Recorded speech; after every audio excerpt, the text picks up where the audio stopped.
All righty, we're going to go ahead and get started.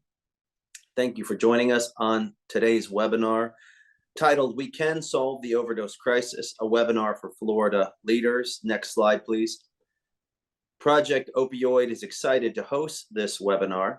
Our Florida division, as many of you know who have worked with Project Opioid, over the last 4 to 5 years, we have grown our leadership thanks to folks and partners like yourselves. We now have chapters throughout Florida and throughout the United States. This is our Florida division, where we're going to focus on what's happening in the state of Florida and take a deep dive into some brand new numbers. This is what I think many of you wanted to hear and why you joined us today.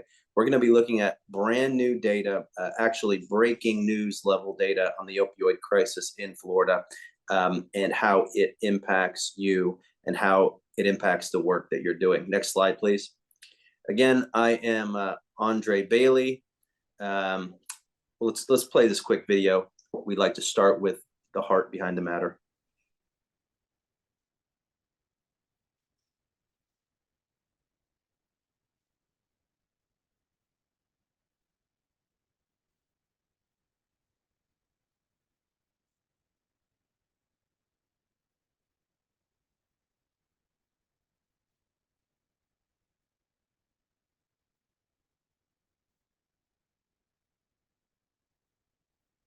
Again, the tragedy of the opioid crisis is young people dying every single day. And that's why we're so privileged to work with you at Project Opioid. I'm Andre Bailey. I'm the CEO. I'm also the founder of Project Opioid. I want to thank all of you for working with us and for just joining together with us in this important journey to save lives. This is my contact information. If any of you need to get a hold of me, I'm the easiest person in the world to get a hold of. Just download my email address or my phone number and you can contact me there. Next slide, please. Today, we're going to be going through some introductions and some opening remarks. We're going to take most of today to talk about how new data should cause us to think about how we're spending resources on the opioid crisis with a particular emphasis on the settlement funds that are starting to come in. We're going to talk about both of those today, data and how it should lead us to spend money. We're also going to talk about our expanding advocacy and what the state is looking to expand when it comes to the distribution of naloxone. We're going to be launching today with Amber Adario. Amber, how are you doing? Say hello to everybody. Hello, everybody. Thanks for having me on today. I'm looking forward to talking to you about our newest program, the Florida Naloxone Network. Yep, the Florida Naloxone Network is where we are going to partner with providers of naloxone and help coach them on getting that out into their family of communities. So we'll talk about that. We'll also talk about next steps for the state of Florida, in particular, our webinar that's coming up November 9th, where we're going to be launching specific recommendations to cities and counties around the settlement funds. And of course, we love to take your questions as well. Let's go to the next slide, please, Amber. Let me just take a second to remind you, if you're new, what Project Opioid is. Project Opioid, we're not about just the what needs to be done. We're about the who. Project Opioid is about bringing leaders together in communities and around the state to address this crisis. Leadership matters. That's why you're on this webinar, and that's what we do. We use leaders to engineer movements to solve this crisis. Next slide, please. Leaders can save lives and create solutions. And so this is just a snippet of what we do around the state in Central Florida, in South Florida, in Jacksonville, in Tampa. Tremendous organizations. If you're in Tampa, if you're in Jacksonville, if you're in South Florida, if you're in Orlando, get involved with one of our local chapters. They're all doing tremendous, tremendous work. Next slide, please. Project Opioid is about 3 things: building coalitions with an emphasis on the business, faith, and philanthropic communities, partnering with government. We have to stress this. Government cannot do this alone. They need the support of other parts of our communities, and that's what Project Opioid seeks to do. Government's got tremendous resources right now, but needs a coalition of leaders to shepherd what they're doing. So we build coalitions, we do advocacy at a very high level, and we do collective impact through our our model of leadership and engagement. Next slide, please. And leaders taking action create solutions. So that's Project Opioid in Florida. Get involved with us if you don't know a lot about us. And what does that look like in the end? It looks like a community that targets the most vulnerable and gets them help. So that's who we are. Let me go ahead and go forward and let you know. If you have questions, put them in the chat box. My team will text them to me. I have my phone in my hand, and we'll read them in the chat and try to answer as many of them as possible. So let's dive into the content for today. Harry Nelson, are you there? I'm here. Harry Nelson is a dear friend of mine. He is that beautiful downtown Los Angeles behind you? What close? Westwood, yeah. It's at West Los Angeles, the UCLA campus. Yep. So Harry is a dear friend of mine who lives in greater Los Angeles, and he's the leading healthcare attorney in America. That's how he's known, the author of The United States of Opioids, a prescription for a nation in pain. He also serves in many leadership roles nationally on addiction recovery, behavioral health. And so we're so happy to have him as one of our national leaders. He serves on our national board. He's going to be our co-host today and talking about all the new data we're seeing in Florida. So we're so happy to have you on, Harry. Harry, I just want to start though, just by giving you, our thoughts. Our prayers have been with you. Harry is a proud member of the Jewish community, both in Los Angeles and around America. Harry, it's been a terrible week, and our hearts are with you. And so just wanted to start by acknowledging that, and we love you, my friend, and we couldn't support you more. I appreciate it, Andre. I'm happy to, if you'd like me to say something, I'm happy Sure. to. First of all, I'm so grateful for your friendship. I'm grateful for the friendship of the Project Opioid leadership. I am. It's been a very trying time, as my family and I are deeply involved in Jewish community. I've sent my kids to study and for multiple post-high school years in religious study in Israel. My son served as an infantry soldier in the Israeli Defense Forces. We recently bought an apartment because our hearts are so much in Israel. And we have many close friends and family there who've already lost children in the last couple of days as soldiers, as hostages, and have children serving now on the front lines. And I just want to emphasize that this is a moment when not only is Israel united, but the entire Jewish people are united as one family with one heart, with one soul in this together. And you don't have to be Jewish to feel just an overwhelming sense and range of emotions, of rage, of sadness, of revulsion, of bewilderment, of outrage, of fear, of resolve, of solidarity. We're all feeling this this moment of shock for all decent people in the world, and I just wish we lived in a world where that was universal. Unfortunately, we're seeing the college campuses and people on the left defending the atrocities that happened as necessary, celebrating them.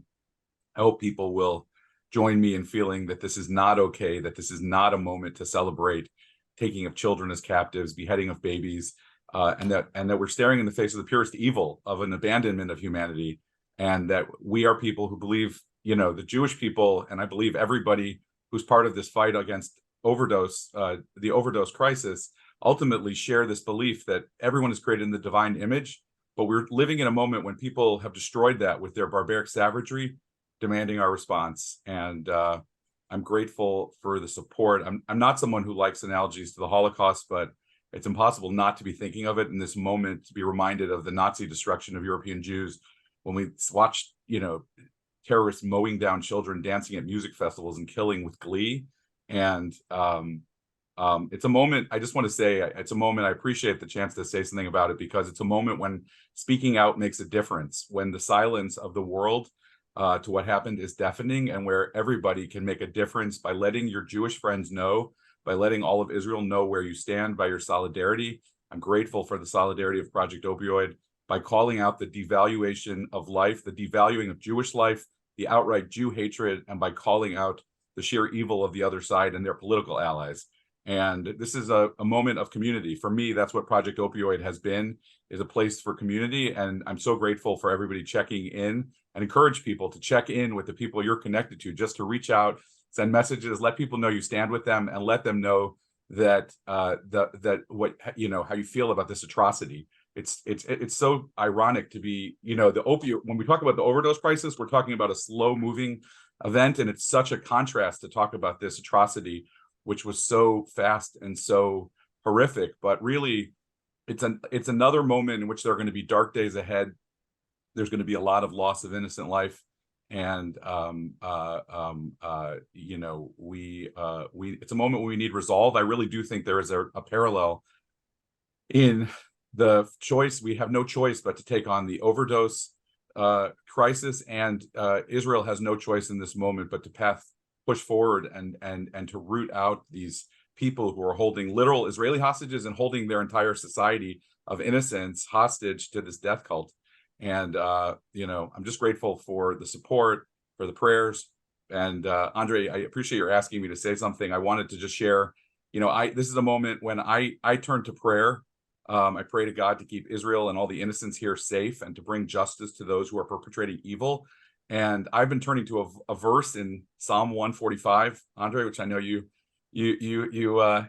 we've talked about, which we as religious Jews say 3 times a day, right? That in Hebrew, Shomer Hashem et kol ahavav ve'et harshaim yashmid. God watches over all who love him, but all the wicked he will destroy. This is truly a moment when we need to join together, all who love God, and seek to protect all of God's children here in Florida, in Israel, and beyond. This atrocity just reminds us we have so much work ahead to uproot evil in the name of allowing the rest of us to live in peace. And I just bless us. That God should bless us, that we should be able to live in peace and in health, and have the energy to support each other in these difficult moments.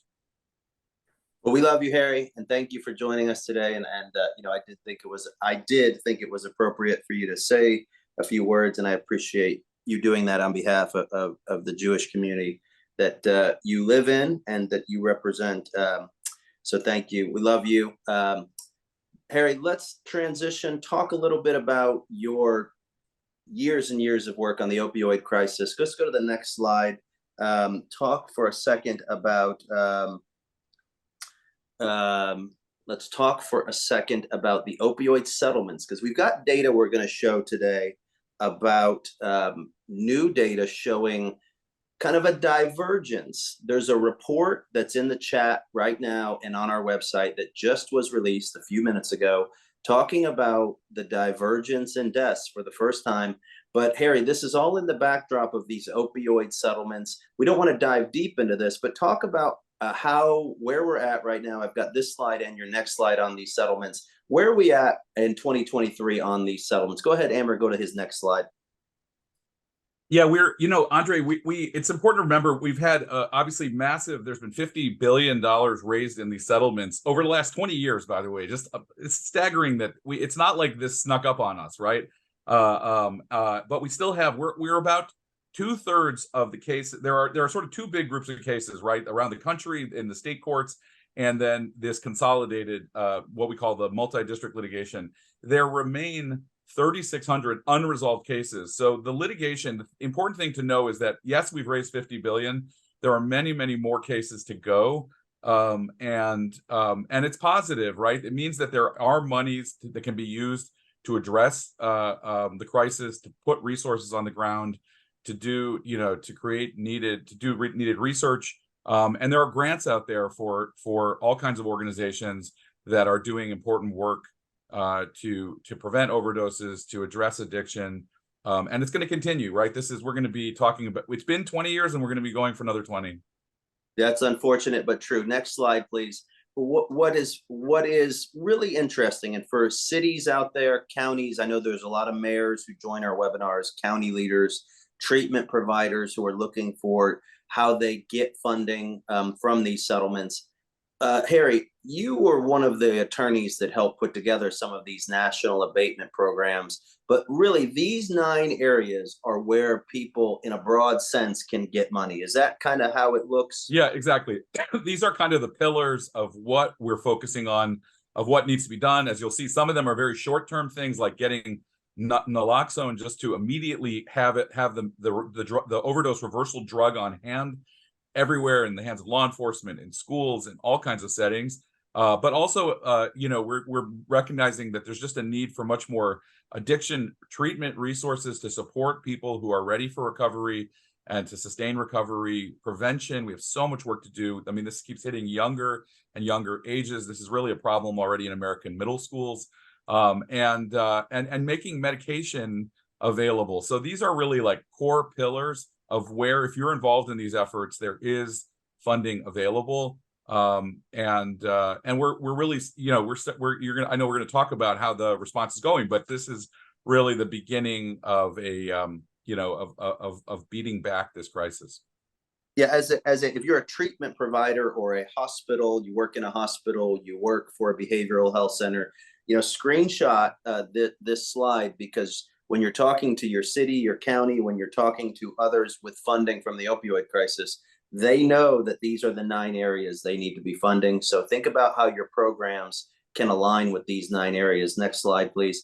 And Harry, as we move into the data portion of today's webinar, I think it's interesting to note that each state really organize their funding a little different than other states. We put a handful of states up here as examples, but next slide, please. When you look at the difference in Florida, Florida kind of had a mixed response with their funding, city, regional, state. City and county funding actually coming a little bit, it's less, but it's more upfront. What's your thoughts on how the money looks coming into Florida starting this year?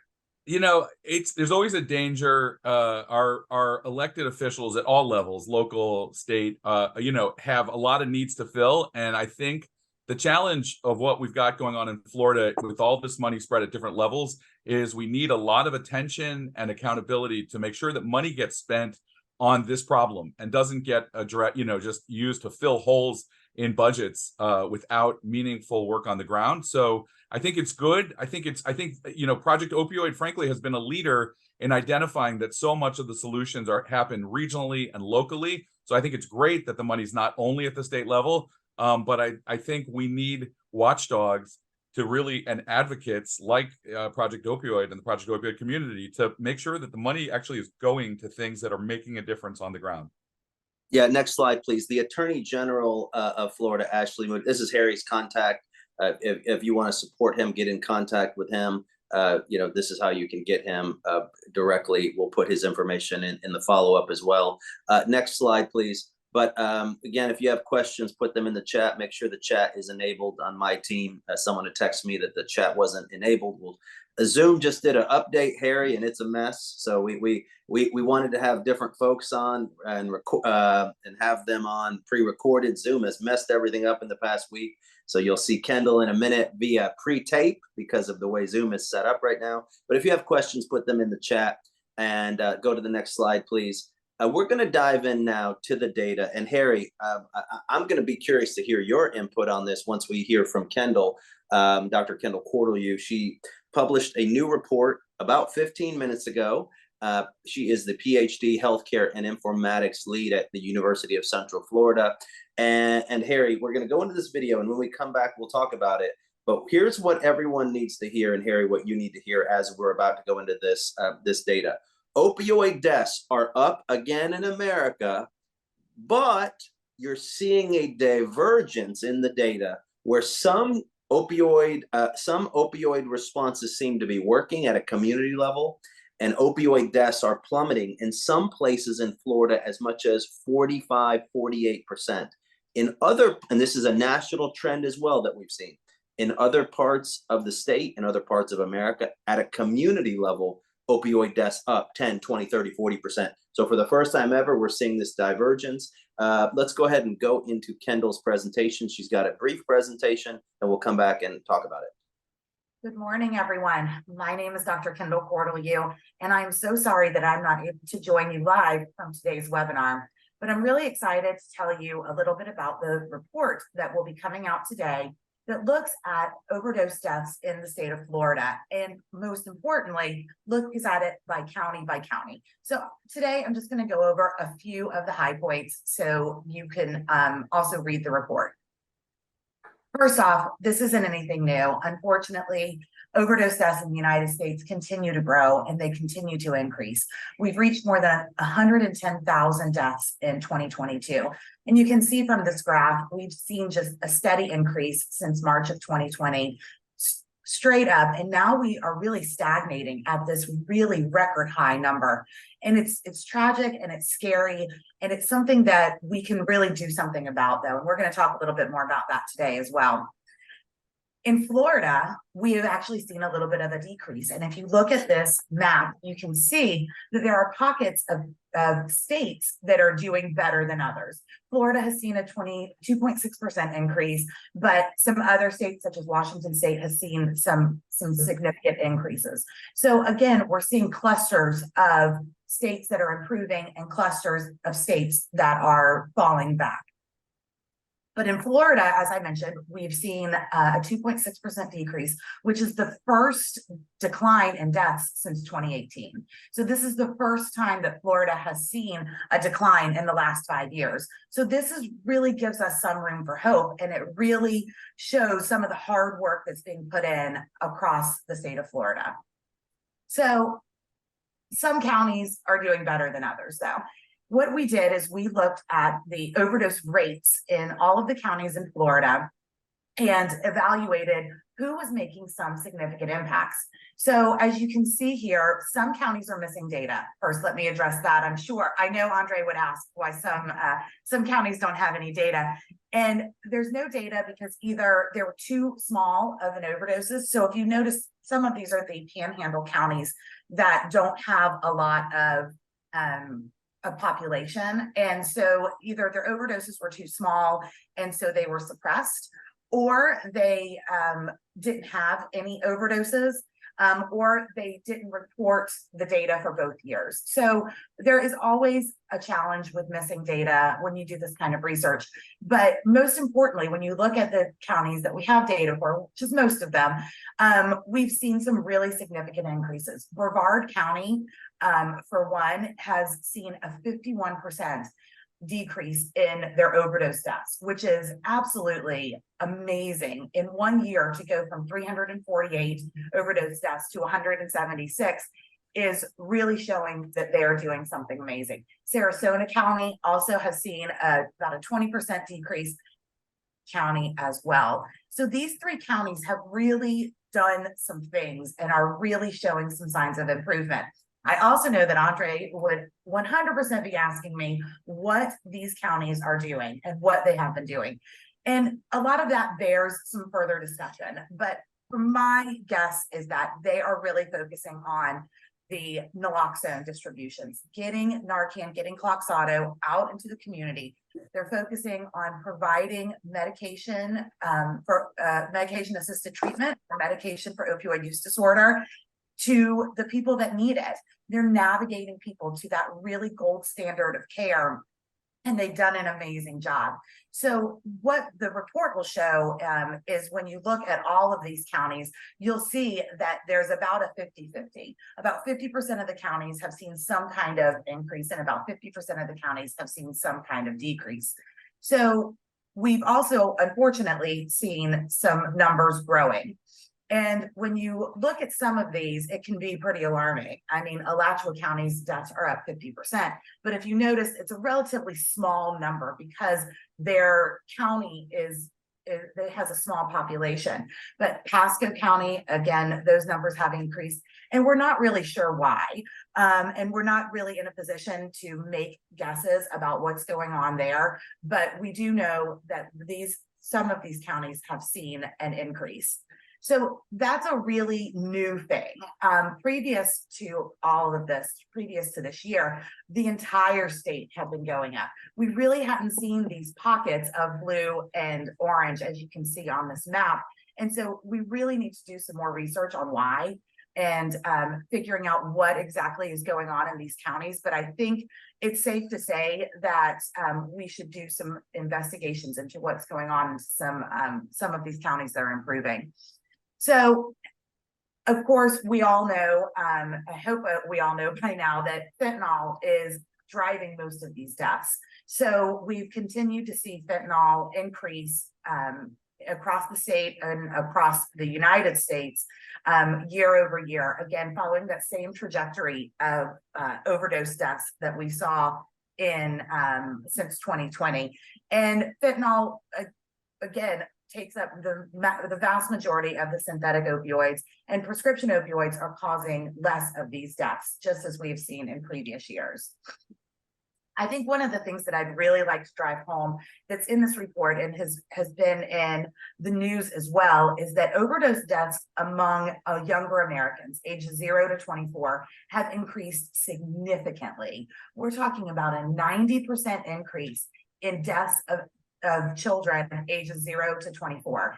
That's a staggering loss of life for what is really a very vulnerable population. So this report also focuses in on these overdose deaths, and not just that the overdose deaths are going up, but also we're really losing some of these younger Americans, not because they are really doing more drugs, but because the drugs have become so much more deadly. This is a study that looked at overdose mortality, and you can see that it follows this same pattern as the previous slide, that fentanyl and illicit fentanyl and synthetics have really taken over the adolescent population. And then finally, we know that medications such as naloxone and buprenorphine are amazing. They unfortunately are not as widespread as we had hoped. I think there's some more need for research on why, but we definitely have seen that while naloxone is now over the counter, and we know that it has saved numerous lives, but we don't really have any hard data on how much it's being used and what its distribution is.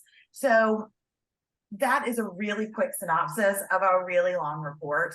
I'm sorry I'm not there to answer questions in person, but I know that Andre and Harry will share my email address with you. I ask that you please email me with any questions you have about the report, and I will be happy to share. So thank you very much for joining us today, and I look forward to hearing from all of you. Thanks. Thank you, Kendall. Even though you can't hear me, we're a huge thank you to Kendall. And let's dive into this data a little bit deeper. And Harry, tell me if you're still there. Let me make sure you can still hear. I'm still here. Yeah, yeah. All right. So Harry, some fascinating stuff here. Again, recapping. By the way, Amber did such a good job. She put the QR code. That QR code on your screen, guys. Take your phone right now. Pick it up. You're already texting your friends talking about this data, but roll over that QR code with your phone, and you can download the full report that was just released today. Harry, just recapping some of these numbers. Number one, deaths down a little bit, but kind of maintaining that high, that historic high. But again, next slide, please. This is what's fascinating, Harry. And this is, by the way, guys, this is not in our report. We have a national report coming out soon. Project Opioid USA does. But this is everywhere, Harry. States and counties across America, some are seeing tremendous declines. Some are seeing tremendous increases.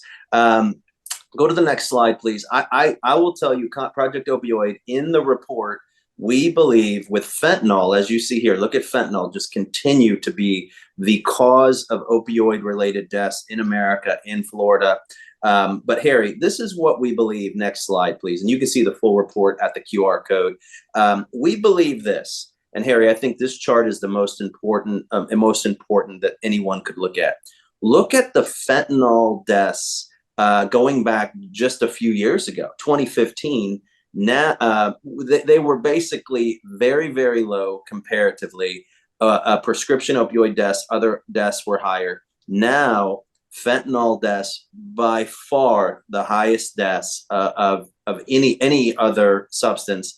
And what we believe, Harry, with this divergence, where some communities 30-40% reduction in deaths in 1 year, some communities traumatic increases. What we believe, Harry, what you're seeing is that communities that are adopting naloxone programs and medication-assisted treatment quickly, that those communities are seeing reductions, because that is really the only thing we've seen work against fentanyl when one dose can kill you. So, Harry, what are your thoughts on?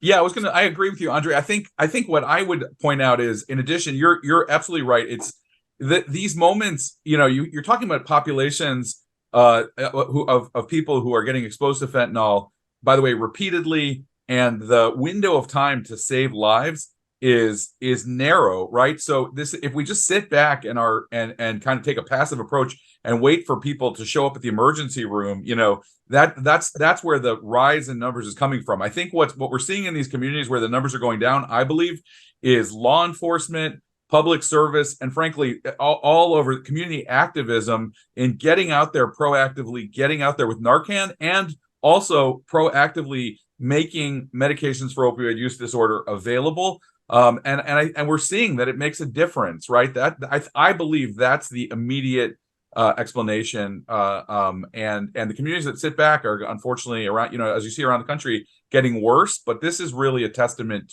to strategies that are working on the ground in these Florida communities you're pointing to.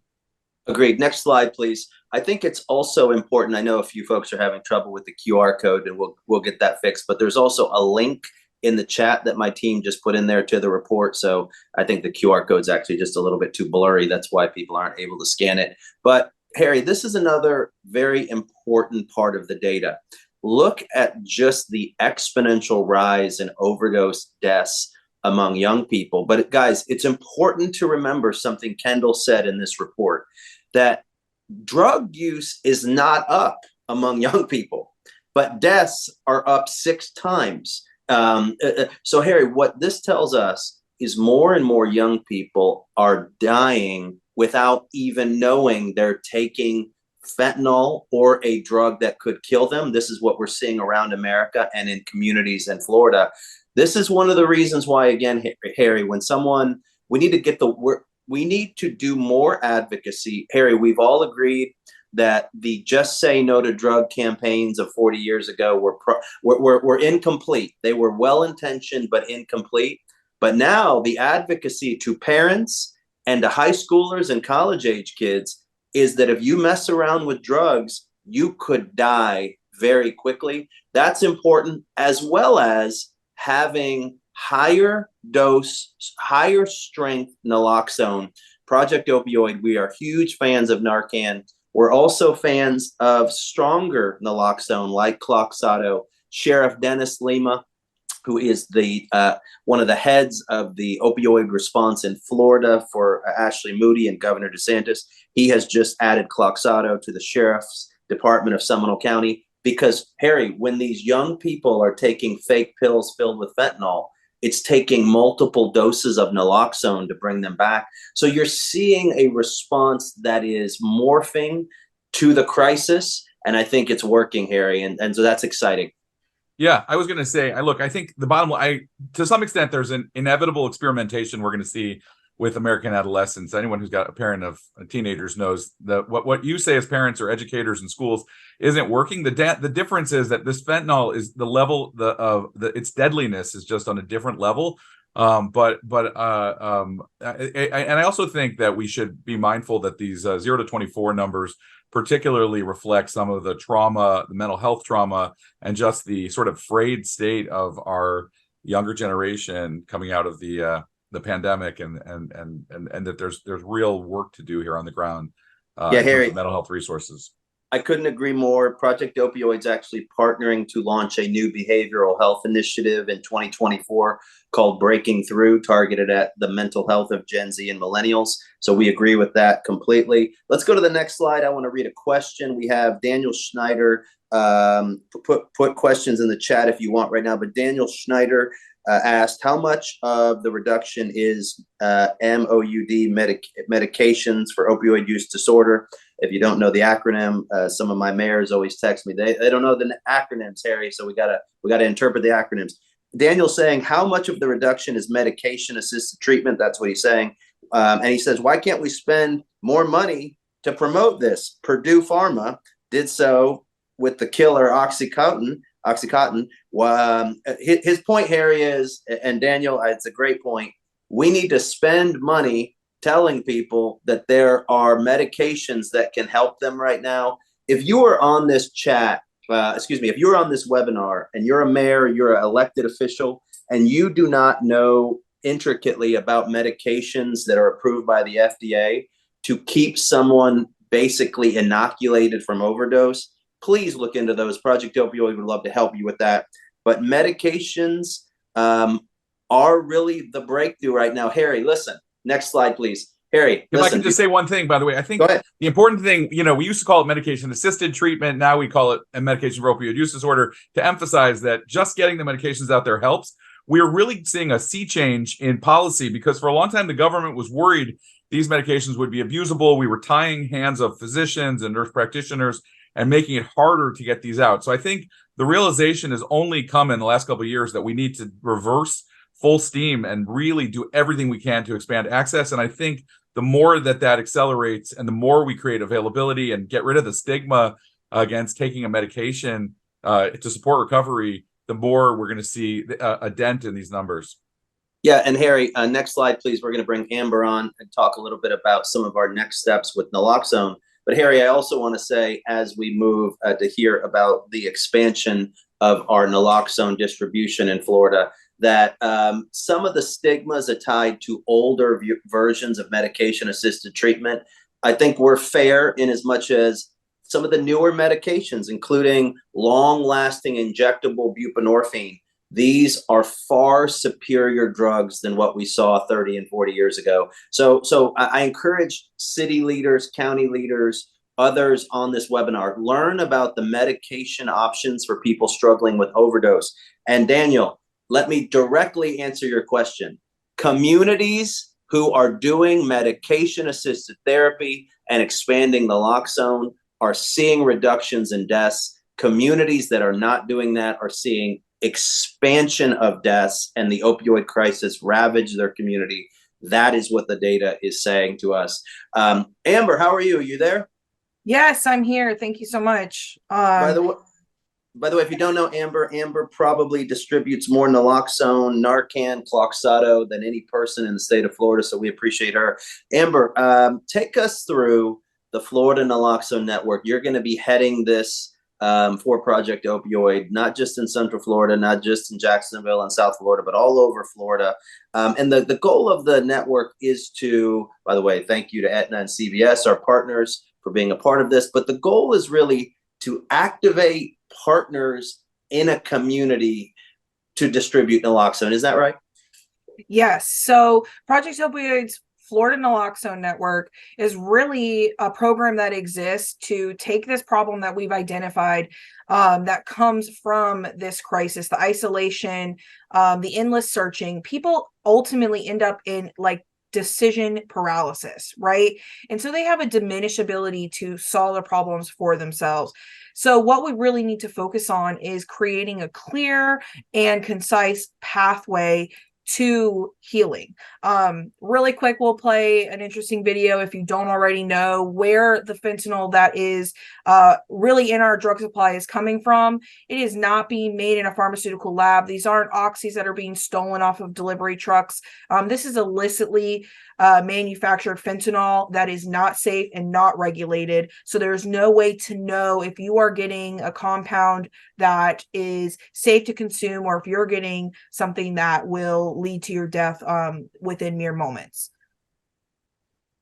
Yeah, Amber, we show this video often. People have seen it, but fentanyl that people are dying from is not from a laboratory. It's not a prescription pill of some sort. It's this. So this is why your naloxone network is so important.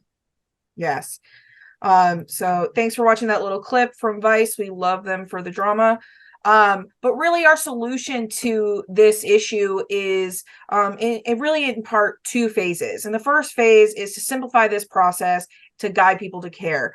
The community in this case really needs to come together. So it's reliant and critical that we partner with the recovery community, with the treatment community, with law enforcement to help clear the path and create new pathways or more effective pathways for individuals to access the amazing services that the recovery and treatment communities are able to provide so that they can be most successful in their efforts, right?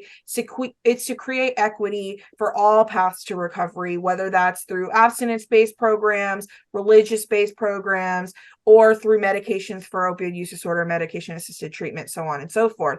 And it really is a program that's designed to create accountability to the people we are serving over the policies, right? So that's really the first phase. The second phase is really to meet people where they are most at need, create a niched community, and remove all of the distractions, create one bridge to all paths to recovery, right? To dive a little bit more specifically into what the network intends to do is we intend to educate, recruit, and distribute. Right. We want to saturate communities with best practices. Again, many of these, the treatment and provider and recovery communities are already implementing. But when we say we want to saturate this, we want to make sure these practices make its way to the eyes and ears of those not already engaged, so that they can implement these best practices and again create those partnerships that make these pathways cleaner and smoother. We want to recruit more organizations. The SOAR grant in the state of Florida through DCF has recruited many organizations. I think they're surpassing 400 as we enter SOAR 3. But we want to compound that. We want to keep adding that. Adding to that list of organizations, especially targeting communities across Florida that we refer to in our industry as naloxone deserts, communities that are probably likely more rural and very hard hit by the crisis that are not already receiving free naloxone distribution through SOAR. And again, we want to distribute. We have seen the numbers. You just went over the data with Kendall. Naloxone is critical to reversing overdose deaths, so they do not happen, so that then individuals can then get into various forms of treatment and hopefully seek help. And if the numbers don't show exactly what we'd like them to show, that's simply because reporting is difficult. Discrepancies happen between communities. And we can look towards creating new ways to capture data so that we can better represent this. And I think through this network, it offers us an opportunity to find new ways to capture that kind of data. But we want to saturate and get naloxone in every county across the state because it saves lives. The way we're going to do this is really by facilitating maybe some quarterly calls, talking with partners, facilitating relationships, introducing groups to other groups if they don't already know each other. We're going to put out some educational webinars that we can use evergreen or live to be able to educate individuals in the years to come. And really a goal is to create an online cache of digital resources for harm reduction strategies, best practices, in treatment and response to this crisis across different sectors in our community, and to really share the latest news on legislation and data like we do here at Project Opioid to keep everyone informed and to keep our communities accountable on how we spend those settlement funds. Like I said, we want to recruit and empower people to be able to distribute naloxone. We want to get as many organizations that have the ability to registered with SOAR and getting this naloxone into the community. And then again, we want to continue to do this outreach, expand the capabilities of SOAR in the state and our communities, and offer guidance in partnering with pharmacies and physicians to get the necessary information done. We know things have changed with Narcan now being available over the counter, with SOAR expanding to offer alternative options to naloxone like Cloxato or some new emerging low dose options as well.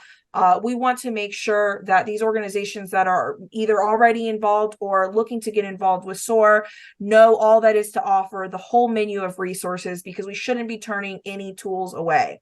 Lastly, I want to go over something with Andre that we're really excited to share with the community, and that's our community overdose response matrix. This is an awesome, almost decision tree type document that we're happy to share with you today on how to decide between what types of naloxone you would like to have access to in your community.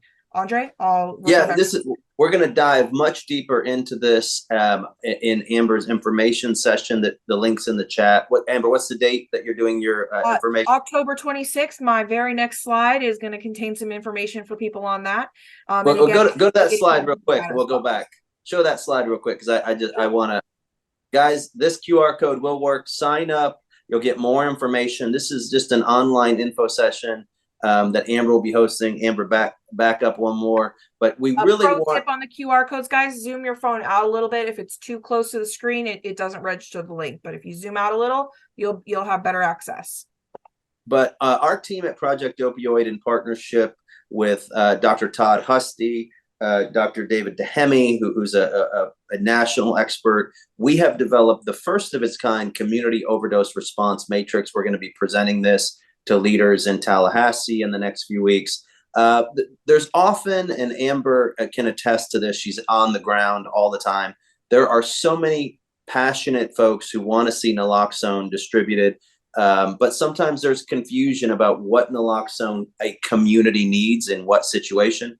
That's why this was created. And it runs the gamut all the way from medical personnel and the kind of naloxone that's used by medical personnel through IV drips, all the way to the opioid naive, and why stronger naloxone. There's a reason why SOAR just added Cloxato, because we believe Narcan is important. We also believe there's situations where you've got to have stronger naloxone like Cloxato. And so we absolutely want to see, this is really for mayors, for county leaders, for sheriffs, and health departments to use at a community level. So a huge thank you to all of the doctors and the medical personnel who put this together.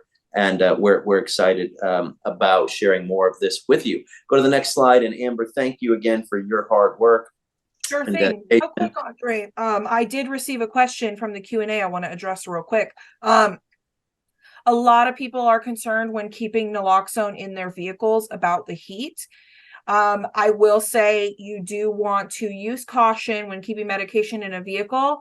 However, as a harm reductionist, I always say it's better to have it than to not have it.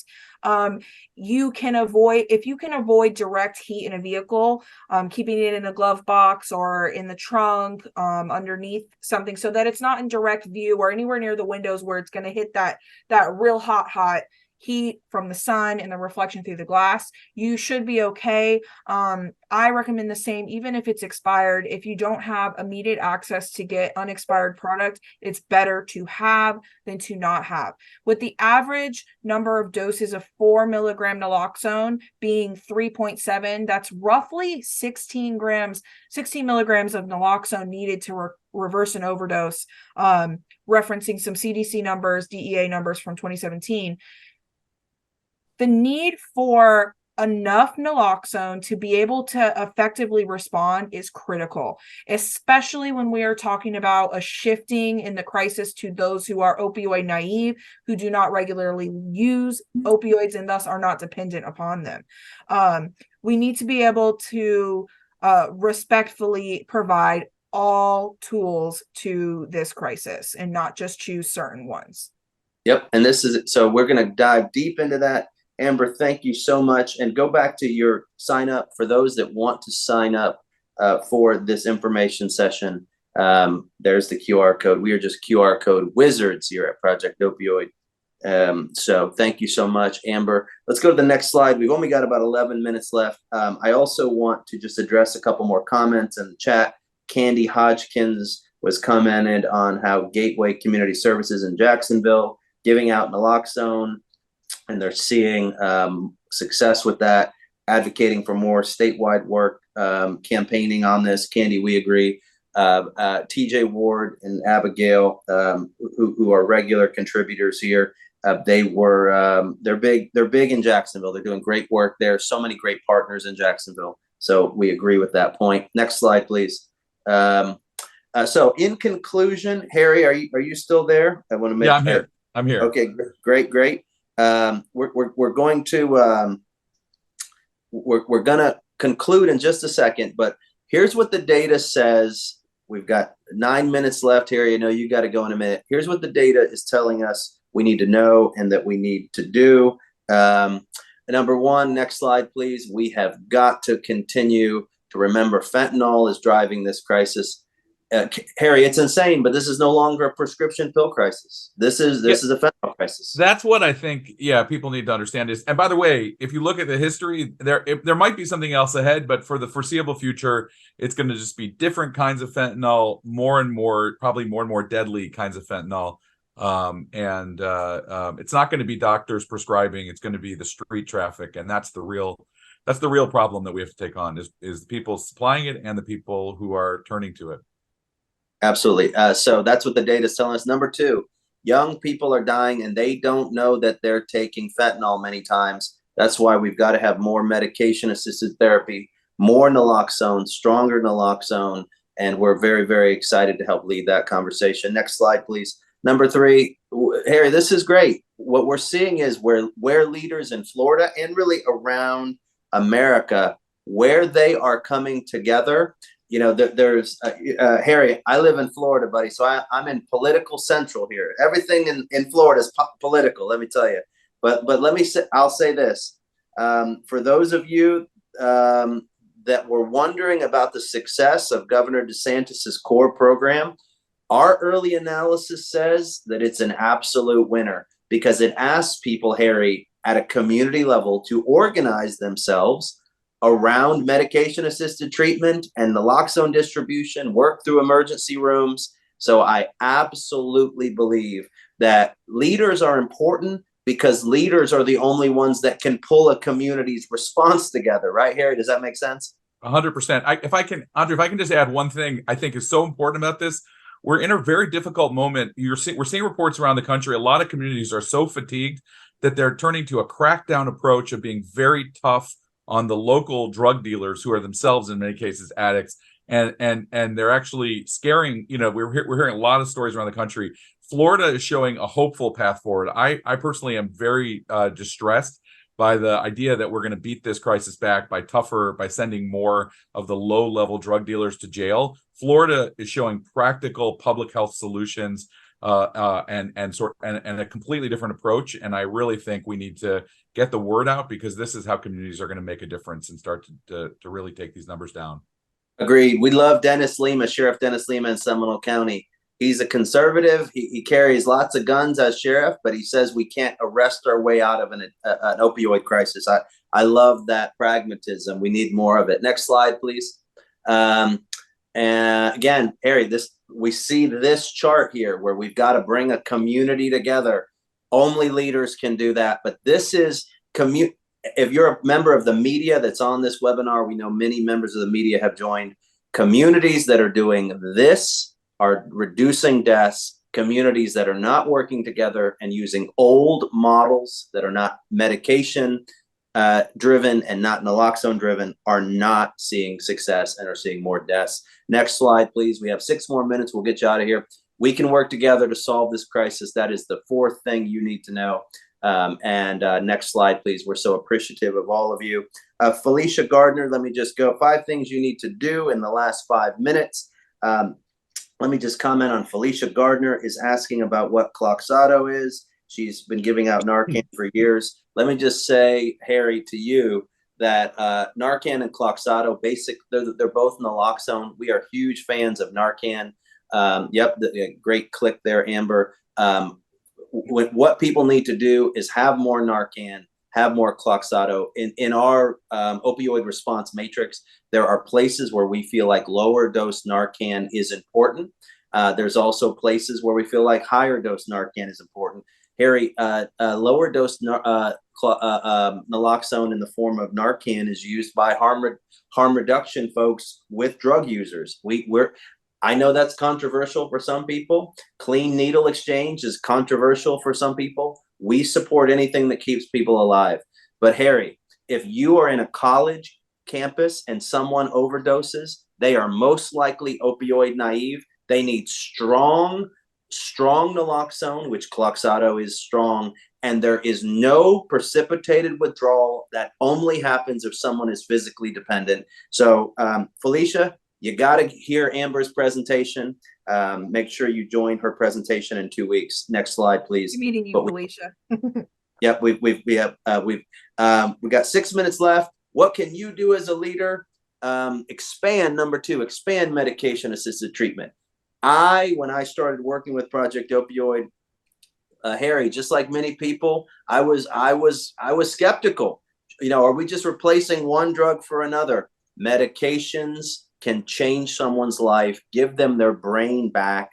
Harry, is there any downside to MAT? The modern Absolutely MAT? not. It is, you know, some people are okay without it, but there's many more people who are not, who really need access, and there's no danger in creating more access to it. And you know what, I just want to, if I could say one more thing, Andre, what really strikes me about everything that you're showing today and what Project Opioid is doing, this crisis is happening because people are in silos, and our system is set up with every little stakeholder working in silos. And this community partnership around all of these initiatives is really the thing that's going to make a difference. Yep, 4 minutes left. Yep, 4 minutes left. We'll get you guys out of here. Number 3, educate your young people. Young people are dying, and they don't even know what they're dying of. So next slide, please. Project Opioid would love to continue to use our education platform. We have a new campaign called What's the Fix? We'd love to put that in your community. If it's not in your community, we could talk to you about that. Number 4, as we get out of here, collaborate with one another to foster hope and recovery. You know, we cannot collaborate enough. It's so amazing what's possible with collaboration. And number 5, lead with compassion. You know, we have to be able to have compassion for those that are struggling, and leave stigma behind. Next slide, please. It's amazing to me what we can do, Harry, when we stop judging people and start offering them help. As we have 3 minutes left, guys, these 2 QR codes. Register for our upcoming information session. To the left, October 26th, that's the Florida Naloxone Network. If you are a nonprofit or a community group, Amber can help you get signed up for the SOAR grant. We can help you get Narcan and soon Cloxato sent directly to you. Amber can also coach you on our drip program, our distribution models. We need you distributing naloxone. That's what October 26th is all about. Then to the right, November 9th. This is important because we're going to be releasing specific guidance to cities and counties with the oversight of what's happening in Florida. This is the moment. So register for those. Next slide, please. 2 minutes left. We never end later. That's the end. That's the end. So Harry, with our last 2 minutes, I want to thank all of our partners and sponsors. Huge thank you to the Florida Blue Foundation, Florida Blue, Aetna, CVS, other partners around the state of Florida who have worked with us over the past few years. Harry, with 2 minutes left, I just want to say this. There's well, first of all, with 2 minutes left, I want to thank you again for sharing your thoughts. It's not a normal thing that I veer off the topic of opioids, but you're a friend, and you know, we love you, and so I'm so happy you got to share, and we're so thankful for that. But Harry, I'm reminded of with our last 2 minutes, one quote, and we're going to get everyone out of here. Don't forget to sign up for these October 26th and November 9th information sessions. But Winston Churchill had a famous quote where he spoke in the House of Commons after the British's first win in that epic conflict of World War II, where they had defeated Rommel on the African front. And Churchill said that they, for the first time, had tasted victory. And he said this quote, and I think this quote is applicable to this moment. He said, Churchill said, "This is not the end. This is not even the beginning of the end. But maybe this is the end. This is the beginning, the end of the beginning." And I would say that I believe, Harry, and I'll give you the last word, this data shows that there is a path forward. And if you are a leader, a county leader, a city leader, a sheriff, a treatment provider, if you follow the path that this data is shining, you can save lives and reduce deaths. If you don't, you're going to see deaths continue. Harry, thank you again for joining us. I'm going to give you the last word. No, Andre, from your mouth to God's ears, we, you know, working on the overdose prevention issues, you know, it's hard work because we are struggling with so much bad news. So it's really heartening to hear good news And when you sift through the data, I'm so grateful for that work. And I think we really need to spread these messages and really put this to work in our communities and get the word out, because it's this community partnership model and all of these initiatives, the Narcan, the medications for opioid use disorder, and everything that we need to get around the country. This crisis isn't going away. So I couldn't be more grateful for what you're doing, for the leadership of everyone on this call who's part of that. And we just need to spread the word. Thank you, everyone. Download the full report in the chat at projectopioid.org, and we will see you in a few weeks. Thank you. Talk soon.